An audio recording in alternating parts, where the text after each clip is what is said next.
Europe, England, London Heathrow, the world's busiest international airport. January 8th, 1989.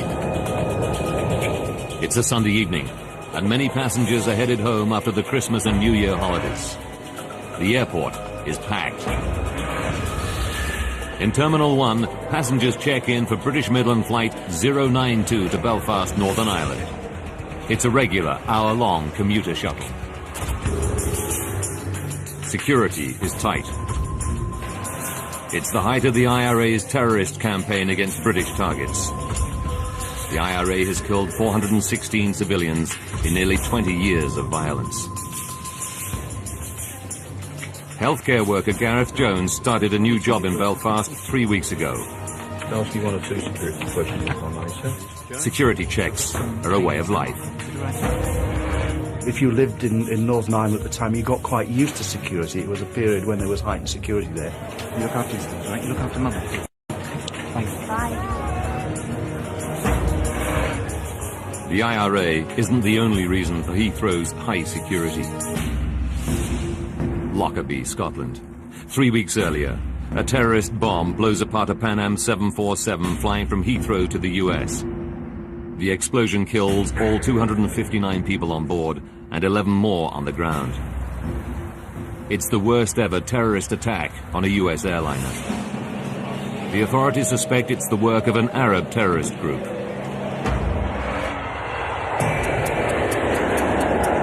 Will the before start checklist down the line then, please? Today, the passengers on Flight 092 are in the hands of 43-year-old Captain Kevin Hunt. He's one of British Midland's most experienced pilots, with 25 years flying under his belt. Air conditioning and pressurisation packs on flight. Flying with him, 39-year-old First Officer David McClelland. Tonight, they're flying an aircraft just 2 months old. It's one of Boeing's new 737-400 series. Boeing launched the aircraft a year earlier in a blaze of publicity.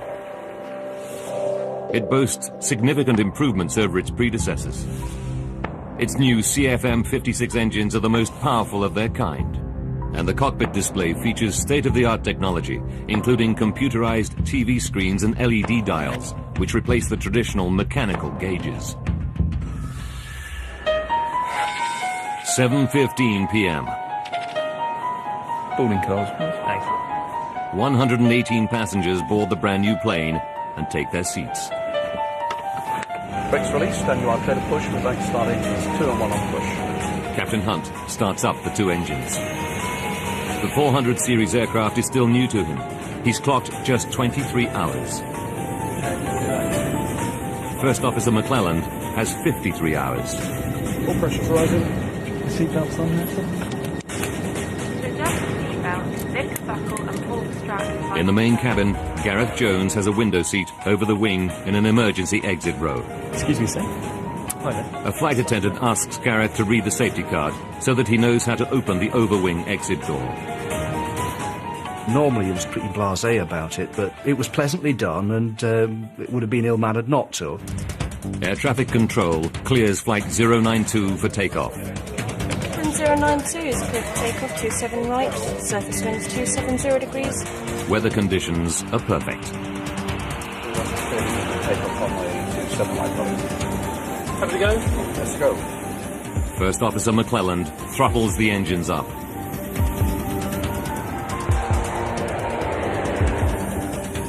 D1, rotate.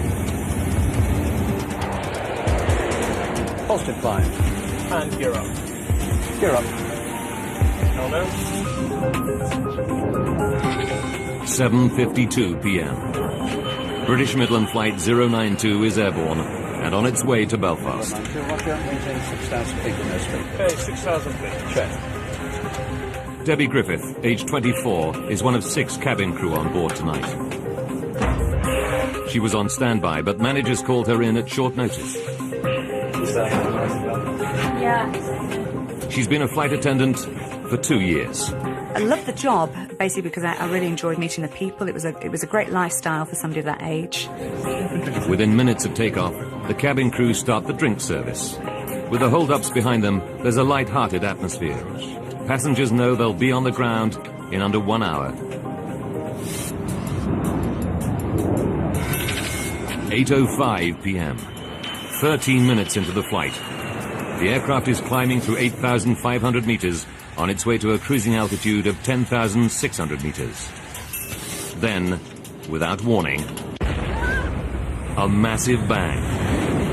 The aircraft starts to vibrate violently. A routine flight turns into every air traveler's worst nightmare. Up on the flight deck, Captain Hunt and First Officer David McClelland feel the vibration. It's really strange. What's going on? Much worse, they smell smoke. What's going on?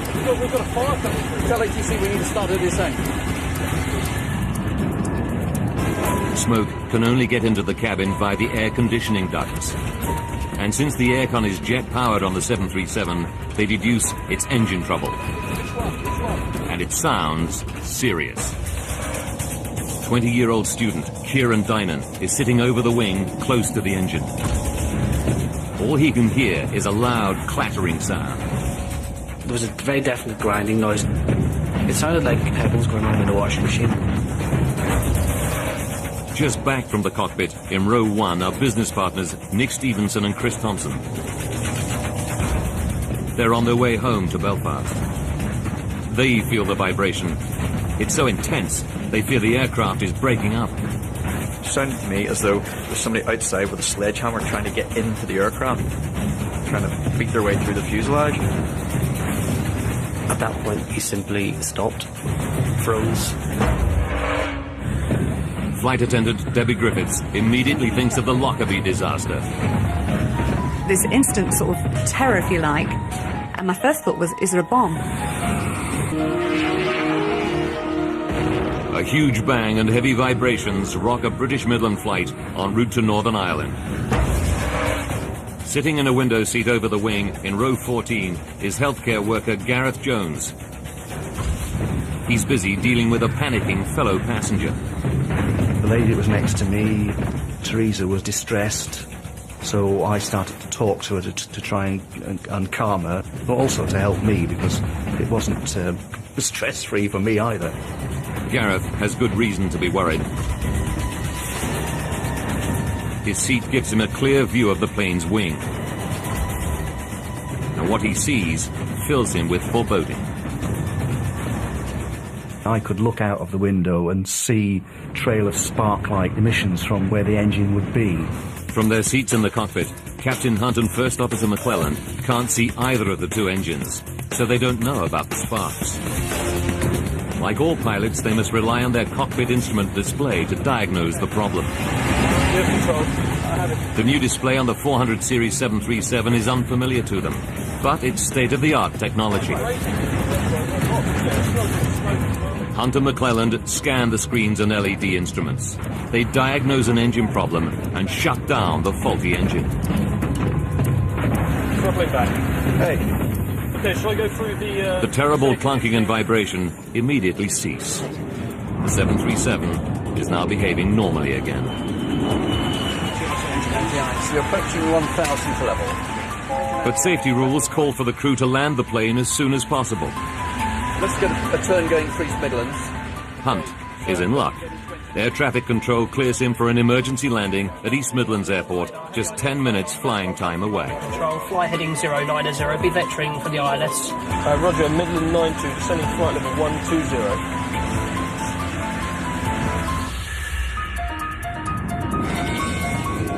(8:10 p.m.)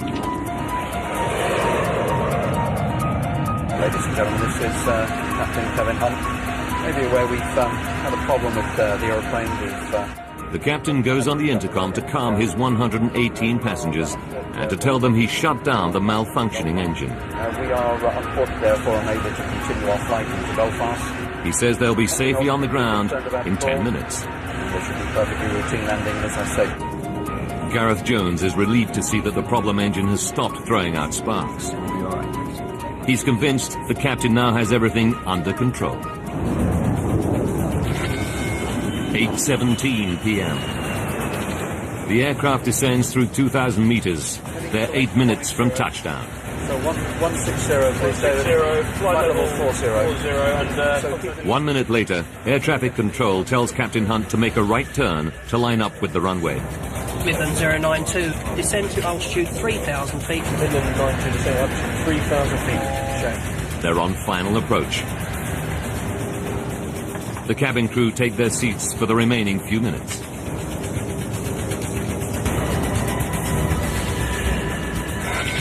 (8:20 p.m.)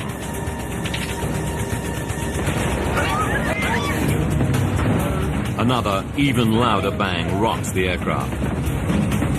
The passengers realize that the noise must come from the plane's last remaining engine. The whole plane shook. It was like something touched the plane and stopped it in midair. And at that point, frankly, my blood just went cold.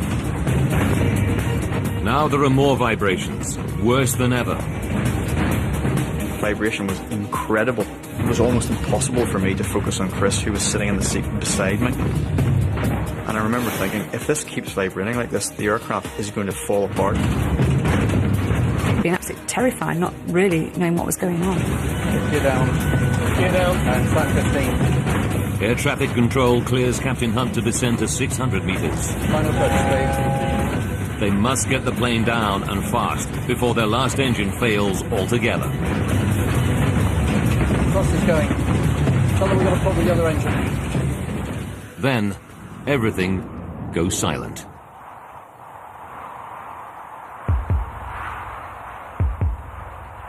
The plane's last engine has given out. The passengers now know they're going down. I actually can't remember the noise of wind going by the plane, just this sort of rushing sound. And the plane then dropped.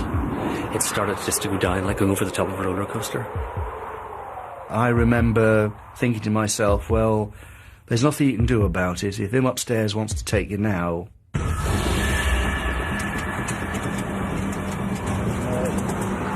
Captain Hunt has lost both engines. With no forward thrust, the plane is now fighting a losing battle with gravity. 66210 knots. Hunt orders the first officer to try to restore power. McClelland begins the re-ignition sequence, but they're losing height rapidly. Now the left engine catches fire. Fire. Shall I do the fire drill? She's not going. The 737 is dropping out of the sky.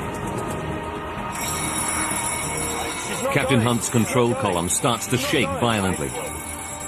The ground proximity warning system tells him he's coming down too quickly. The pilots can see the airport runway lights less than 2 kilometers away. But there are more lights closer to the plummeting plane. The lights of the M1 motorway, the UK's major north-south artery. If they crash on the motorway, the death toll could be horrendous.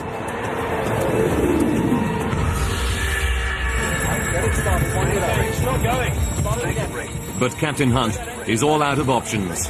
The ground is coming up fast. Somebody on board said, Jesus, we're all going to die. 8:24 p.m. British Midland Flight 092 is just 1 minute from East Midlands Airport. Flaps one, please. Speed 190. Captain Hunt can see the runway lights, but he's lost both engines, and one's on fire. His only hope, to keep the aircraft airborne long enough to crash land on the runway. The passengers haven't heard from the captain for 10 minutes, but they know they're going to crash.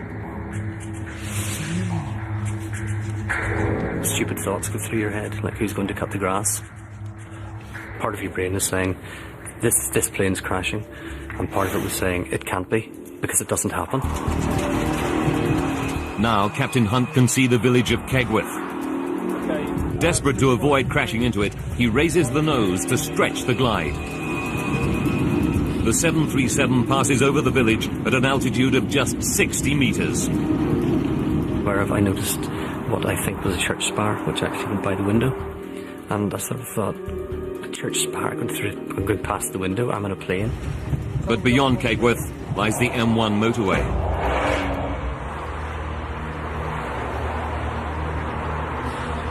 If Captain Hunt can get across this 6-lane road, the safety of the runway is just 900 meters away. Get that. Just get on the other one. Get it going. It's not going. Get it up. It's not going. But he can't keep the plane airborne any longer. He makes a final announcement to the terrified passengers. It's not going, Kevin. Prepare for crash landing. Prepare for crash landing. And he said, brace, brace, brace, prepare for crash landing. And the tone of his voice said it all. I can remember going into the brace position and just thinking, this is it. Just before the plane hit the ground, I remember thinking, nobody survives a plane crash. I wonder, will I?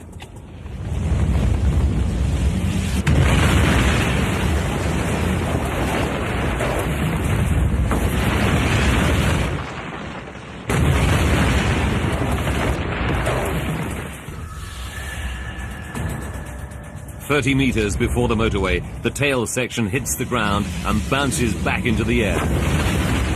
The plane smashes through trees near the edge of the motorway. It was horrendous. It just seemed to go on forever. Sort of suck the breath out of you. It careens across the road, destroying a light on the central reservation.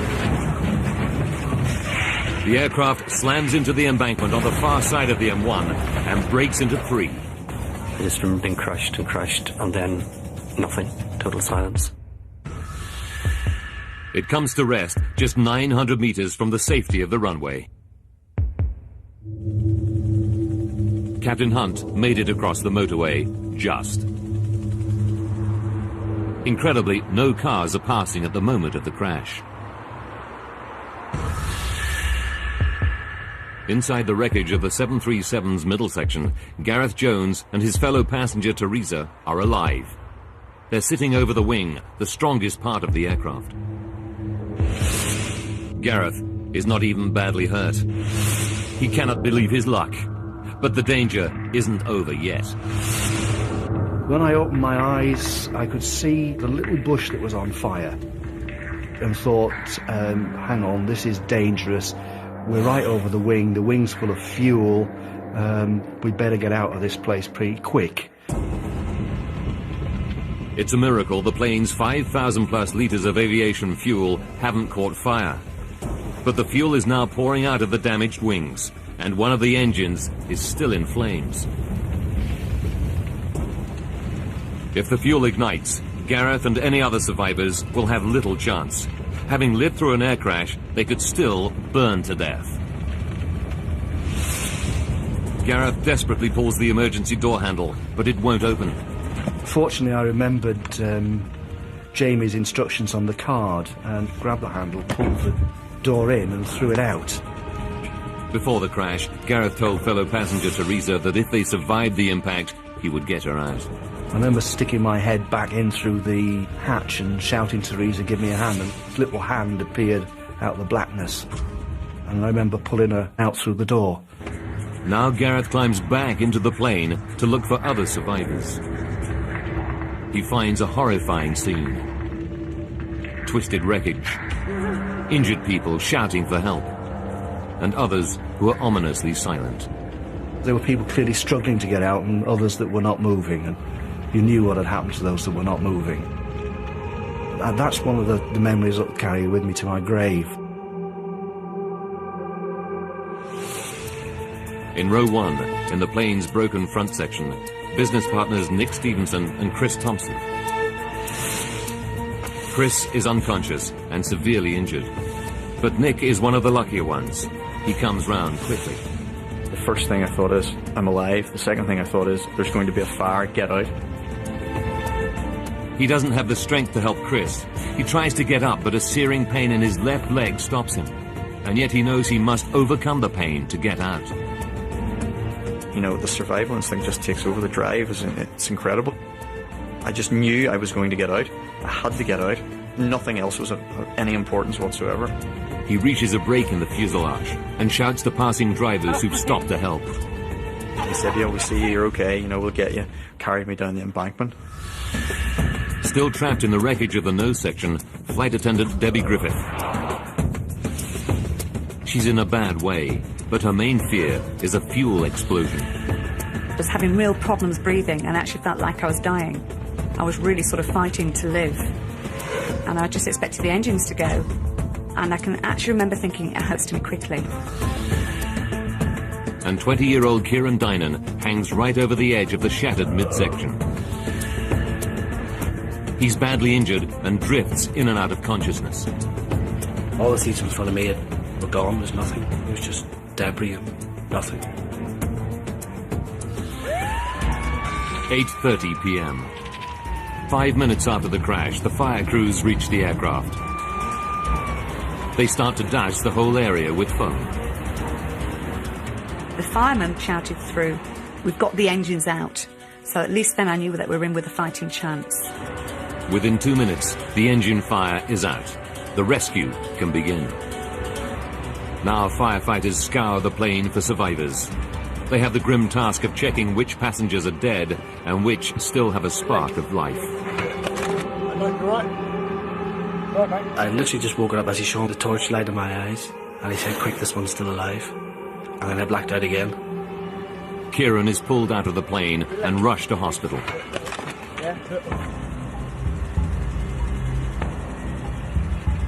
8 hours after the crash, rescuers pull the last survivor from the wreckage of British Midland Flight 092. The time is 4:20 in the morning. Of the 126 people on board, the impact kills 39. 8 more die in hospital from their injuries. Among the survivors, the 2 pilots, David McClelland and Captain Hunt. Both are seriously injured by the impact. Captain Hunt is paralyzed. The survivors have been describing what happened and praising the skill of the plane's pilots. But what could cause a brand new aircraft to simply fall out of the sky? Sabotage by terrorists is one possibility. It's just 3 weeks since a Pan Am 747 exploded in mid-air above the village of Lockerbie in Scotland, killing 270 people. Did a terrorist bomb down this plane too? Now, by rewinding the day and by going deep into the investigation, we can reveal what really happened on Flight 092. Advanced computer simulation will take us where no camera can go, into the heart of the disaster zone.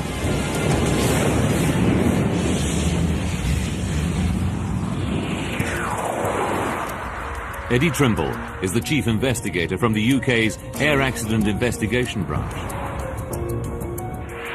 He's worked on all the major air disasters in the UK over the last 30 years.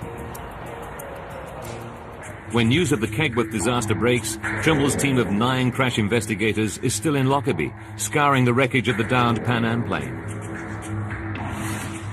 Now he fears another terrorist outrage has claimed lives on British soil.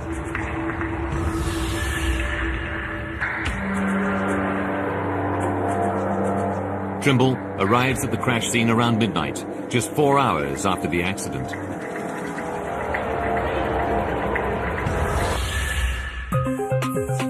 As the hours pass, he finds none of the telltale signs of damage from explosives. The team quickly rule out a terrorist attack as the cause of the crash. This is not another Lockerbie. Investigators now turn to the possibility of mechanical failure. Survivors report a double engine failure. It seems almost incredible, but the theory soon surfaces in news reports. The experts say the chances of both engines on a brand new airliner failing at the same time are 100 million to 1. But that seems to be what happened last night. Eddie Trimble knows that if both engines failed almost simultaneously, the implications are enormous. There are 18 of the new 737s in service. Could they all be flying with a fatal flaw? The investigators need to find out, and fast. Chief Investigator Eddie Trimble and his team of 9 scour the crash site of British Midland Flight 092. They desperately need clues to explain what could cause both the 737's jet engines to fail. Accounts of the plane's final moments are coming in from eyewitnesses. They report flames in the left-hand engine.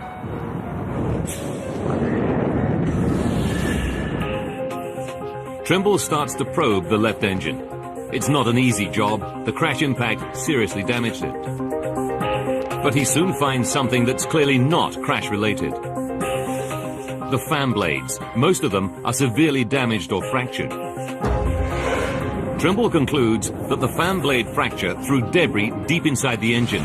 The resulting damage was fatal.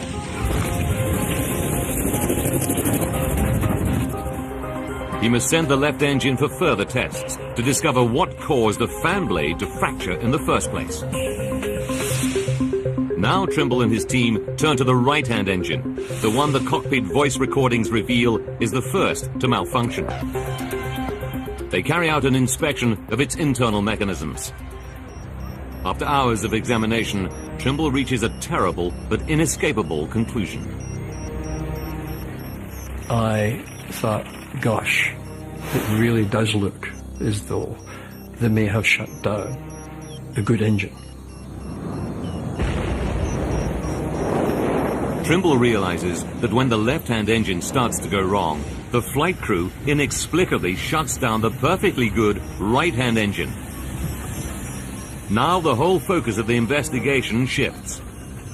It's not a terrorist bomb or double engine failure that killed 47 people on flight 092. So, flight prohibited.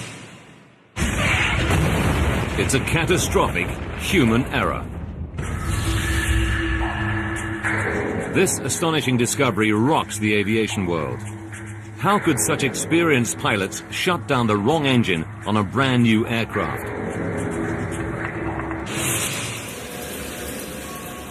Trimble knows that the plane is one of the new 737-400 series launched a year earlier.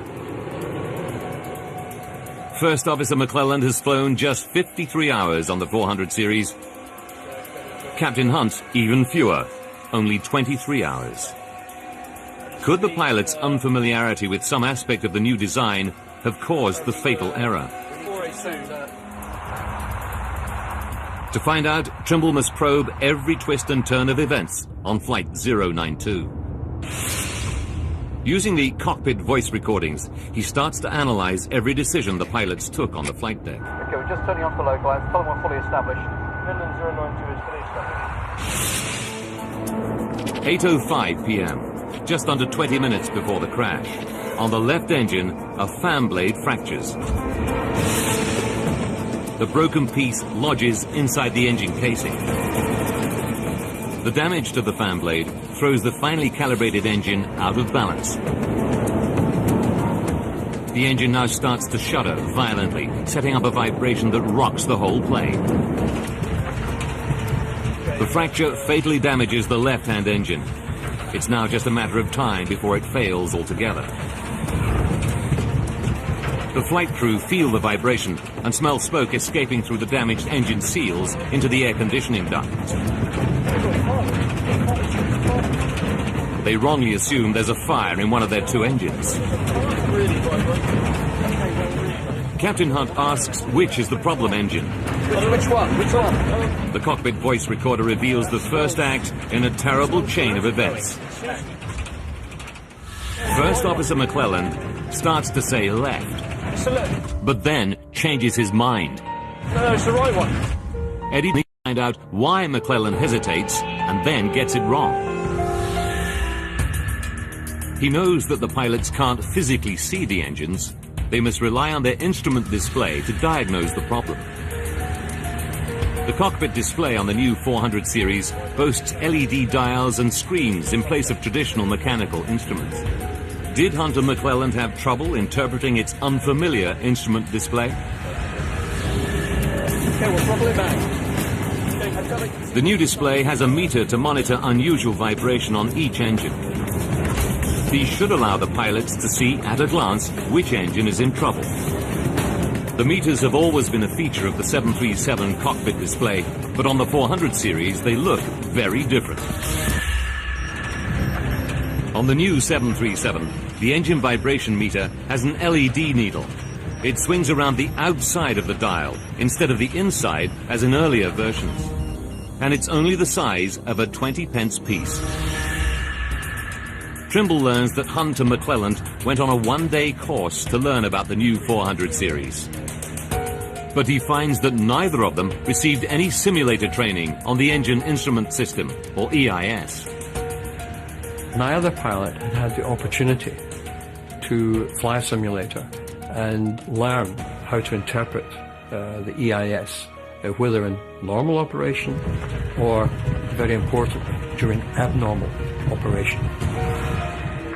The crew's unfamiliarity with the new plane means they lose their first opportunity to diagnose the problem correctly.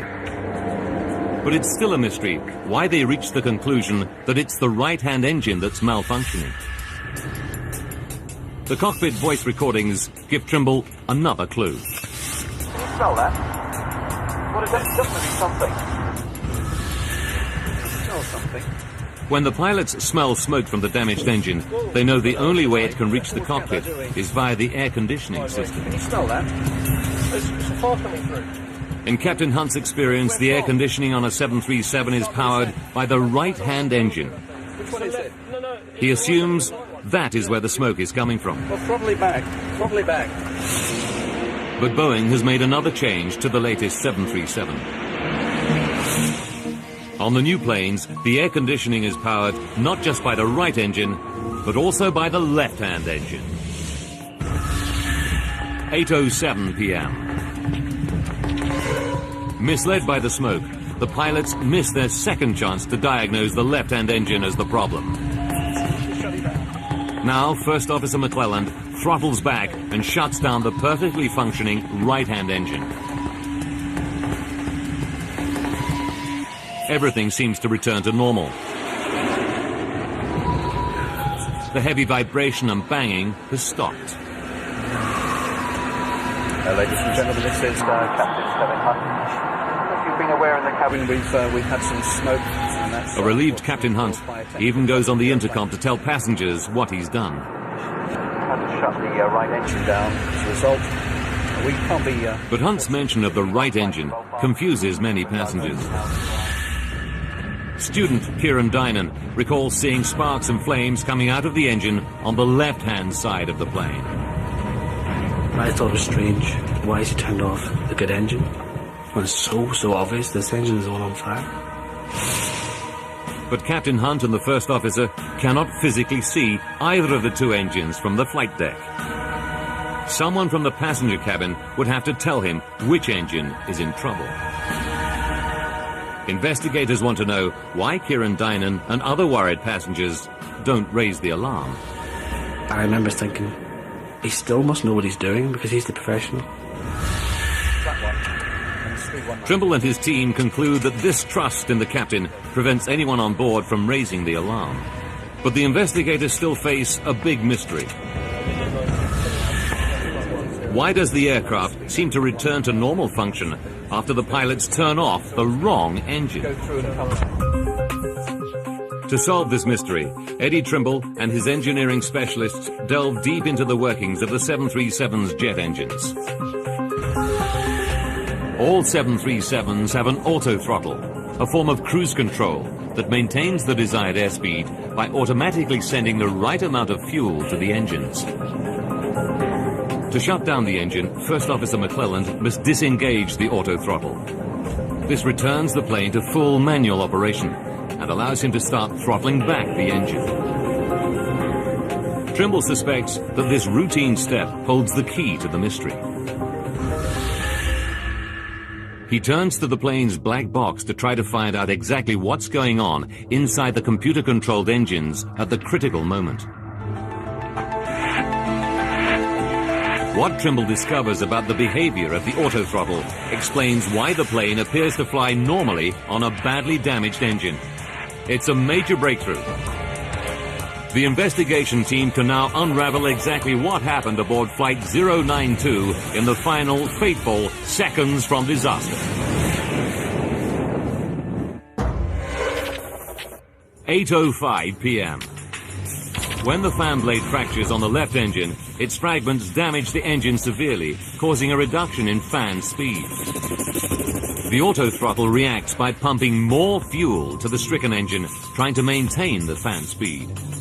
This causes the damaged engine to shudder violently and throw out sparks. These ignite surplus fuel, causing the flames seen by the passengers. 8:07 p.m. It's the left. No, it's the right one. Okay, well, Misled by the smoke coming through the air conditioning, the crew misdiagnosed the problem engine. Captain Hunt orders the fully functioning right-hand engine to be shut down. Okay, throttle it back. First Officer McClelland disengages the autothrottle and instantly pulls back the thrust lever on the right engine. The minute he does so, the vibration stops and the smell of smoke disappears. Eddie Trimble now knows why. Data from the black box reveals that when the pilots disconnect the autothrottle in order to shut down the right engine, both engines return to manual throttle. Sensors inside the damaged left engine detect that it's spinning slower than normal, which triggers a reduction in fuel flow. With the fuel flow now at a level the engine can handle, the vibration and flames disappear. Now the left engine appears to be functioning normally, when in fact it's fatally damaged. The crew naturally think they've shut down the correct engine. What they don't realize is that it is disconnecting the autothrottle that solves the problem, not, as they believe, closing down the right-hand engine. That particular effect of the autothrottle was the clincher which caused both pilots to believe that in retarding the right engine, they had identified the engine which was malfunctioning.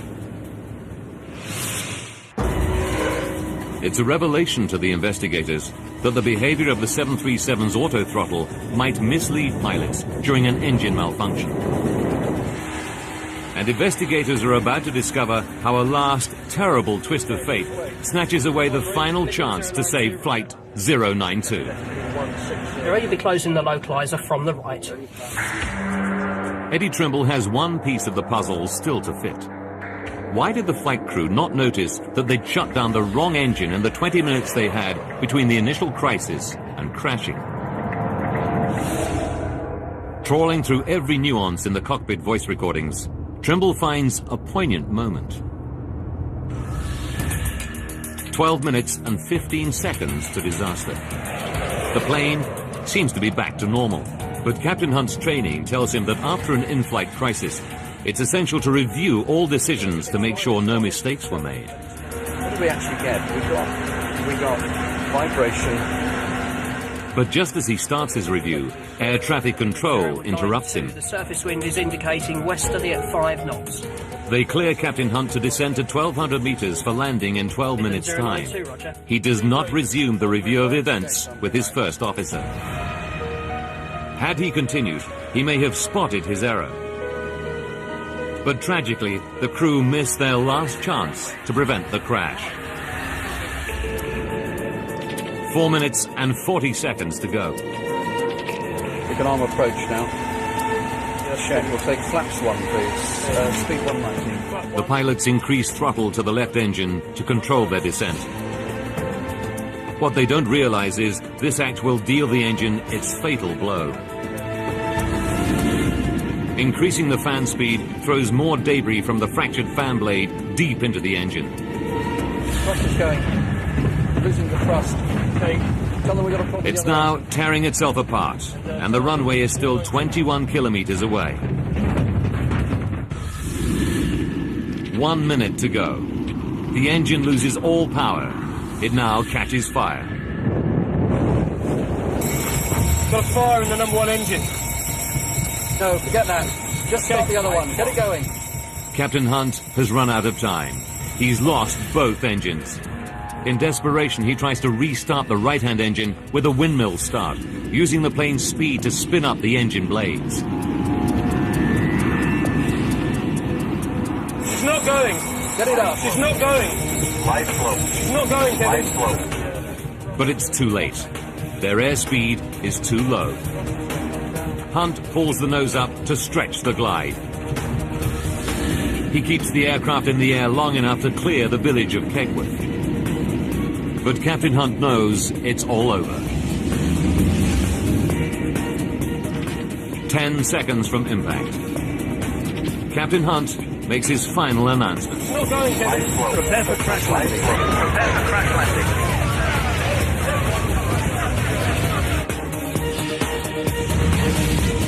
At 8:24 and 43 seconds, British Midland Flight 092 crashes into the motorway embankment at 185 kilometers per hour.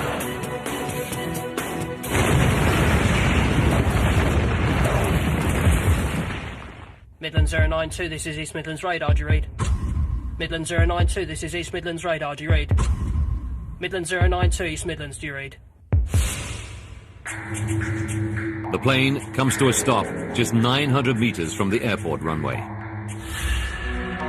But 5 months after the crash, there's a final twist in the tale. A shocking discovery that grounds more than 30 of Boeing's brand new 737-400 aircraft worldwide. June 1989. 5 months after the Kegworth crash, 2 more Boeing 737-400 series aircraft suffer identical fan blade fractures in flight. In both cases, the pilots read the signs correctly and land safely. The Civil Aviation Authority has tonight grounded all Britain's Boeing 737-400 aircraft. Aviation authorities around the world ground all planes with the same type of engine for urgent inspection. CFM, the engine's manufacturer, discovers a design fault in the fan blades. Running at maximum power above 7,600 meters, the low air density sets off a previously undetected vibration in the blades. The resulting stress can lead to fractures. It emerges that the engine was never tested in flight. The 737-400 aircraft and its engines are an upgrade of the 300 series. The engine was only bench tested in a laboratory. A flight test was not mandatory. If it had been, the potentially catastrophic vibration effects on the blades might have been detected. The engine manufacturer has to redesign the engine and refit 99 400 series aircraft. Aviation regulations now require manufacturers to flight test all new engines. Just over 18 months after the Kegworth air crash, the Air Accident Investigation Board publishes its report. It concludes that although the pilots made an error in shutting down the wrong engine, there were mitigating factors. Let's go. The pilots had received no flight simulator training for the 737-400 series. 18 months. That meant the first time they faced an emergency, it was for real. Rotate. The vibration meters weren't prominent enough. And if a member of the cabin crew had alerted the captain to the flames coming from the left engine, which he couldn't see from the cockpit, the crash could have been averted. But for the survivors, the flight crew are heroes. It was just very, very sad that it was so close to have made it. And, you know, to have those 2 pilots that put at such risk and to have worked so hard to have got so close, it's upsetting. The lessons learned from the Kegworth crash have had a wider impact on aviation safety. Boeing redesigned cockpit displays for new aircraft, making them easier to interpret. Simulator training is now mandatory if the design of an aircraft changes substantially. And airline training around the world now emphasizes and encourages full communication between cabin and flight crews, particularly during an in-flight emergency.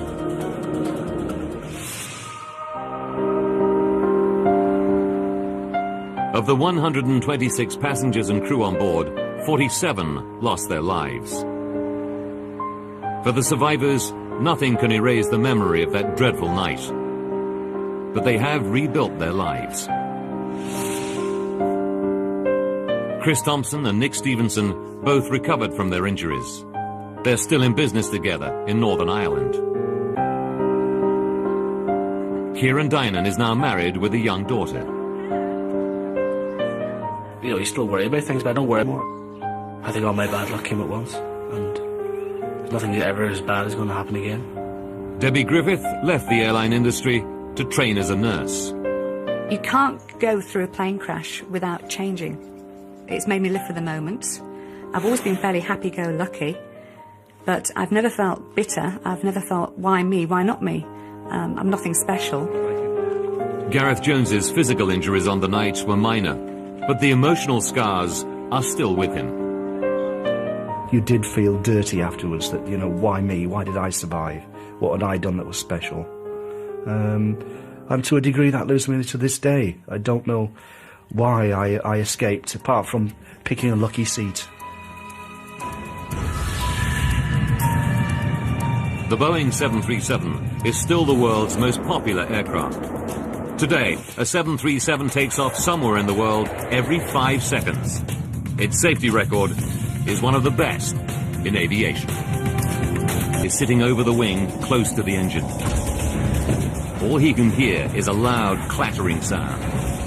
There was a very definite grinding noise. It sounded like pebbles going on in a washing machine. Just back from the cockpit, in row 1 are business partners Nick Stevenson and Chris Thompson. They're on their way home to Belfast. They feel the vibration. It's so intense, they fear the aircraft is breaking up. It sounded to me as though there's somebody outside with a sledgehammer trying to get into the aircraft, trying to beat their way through the fuselage. At that point, he simply stopped, froze. Flight attendant Debbie Griffiths immediately thinks of the Lockerbie disaster. This instant sort of terror, if you like, and my first thought was, is there a bomb? A huge bang and heavy vibrations rock a British Midland Flight en route to Northern Ireland. Sitting in a window seat over the wing in row 14 is healthcare worker Gareth Jones. He's busy dealing with a panicking fellow passenger. The lady that was next to me, Teresa, was distressed, so I started to talk to her to try and calm her, but also to help me, because it wasn't stress-free for me either. Gareth has good reason to be worried. His seat gives him a clear view of the planes. She was on standby, but managers called her in at short notice. Yeah. She's been a flight attendant for 2 years. I loved the job, basically because I really enjoyed meeting the people. It was a great lifestyle for somebody of that age. Within minutes of takeoff, the cabin crew start the drink service. With the hold-ups behind them, there's a light-hearted atmosphere. Passengers know they'll be on the ground in under 1 hour. 8:05 p.m. 13 minutes into the flight. The aircraft is climbing through 8,500 meters on its way to a cruising altitude of 10,600 meters. Then, without warning, a massive bang. The aircraft starts to vibrate violently. A routine flight turns into every air traveler's worst nightmare. Up on the flight deck, Captain Hunt and First Officer David McClelland feel the vibration. Very strange. What's going on? Much worse, they smell smoke. What's going on? We've got a fire coming. Tell ATC we need to start at this end. Smoke can only get into the cabin via the air conditioning ducts. And since the aircon is jet-powered on the 737, they deduce it's engine trouble. And it sounds serious. 20-year-old student Kieran Dynan. Europe. England. London Heathrow. The world's busiest international airport. January 8th, 1989. It's a Sunday evening, and many passengers are headed home after the Christmas and New Year holidays. The airport is packed. In Terminal 1, passengers check in for British Midland Flight 092 to Belfast, Northern Ireland. It's a regular hour-long commuter shuttle. Security is tight. It's the height of the IRA's terrorist campaign against British targets. The IRA has killed 416 civilians in nearly 20 years of violence. Healthcare worker Gareth Jones started a new job in Belfast 3 weeks ago. LC 102 security questions online, sir. Security checks are a way of life. If you lived in Northern Ireland at the time, you got quite used to security. It was a period when there was heightened security there. You look after yourself, right? You look after Mother. Bye. The IRA isn't the only reason for Heathrow's high security. Lockerbie, Scotland. 3 weeks earlier, a terrorist bomb blows apart a Pan Am 747 flying from Heathrow to the US. The explosion kills all 200. His aircraft is still new to him. He's clocked just 23 hours. First Officer McClelland has 53 hours. All pressures rising. Seatbelts on there, sir. In the main cabin, Gareth Jones has a window seat over the wing in an emergency exit row. Excuse me, sir. Hi there. A flight attendant asks Gareth to read the safety card so that he knows how to open the overwing exit door. Normally he was pretty blasé about it, but it was pleasantly done, and it would have been ill-mannered not to. Air traffic control clears flight 092 for takeoff. 092 is clear for takeoff, 27 right, surface winds 270 degrees. Weather conditions are perfect. Takeoff runway 27 right, Have we go? Let's go. First Officer McClelland throttles the engines up.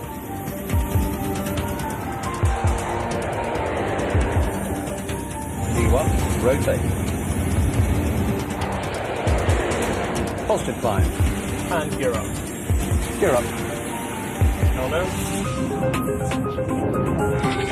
7:52 p.m. British Midland Flight 092 is airborne and on its way to Belfast. Maintain 6,000 feet in airspeed. Okay, 6,000 feet. Check. Debbie Griffith, age 24, is one of 6 cabin crew on board tonight. 59 people on board and 11 more on the ground. It's the worst ever terrorist attack on a US airliner. The authorities suspect it's the work of an Arab terrorist group.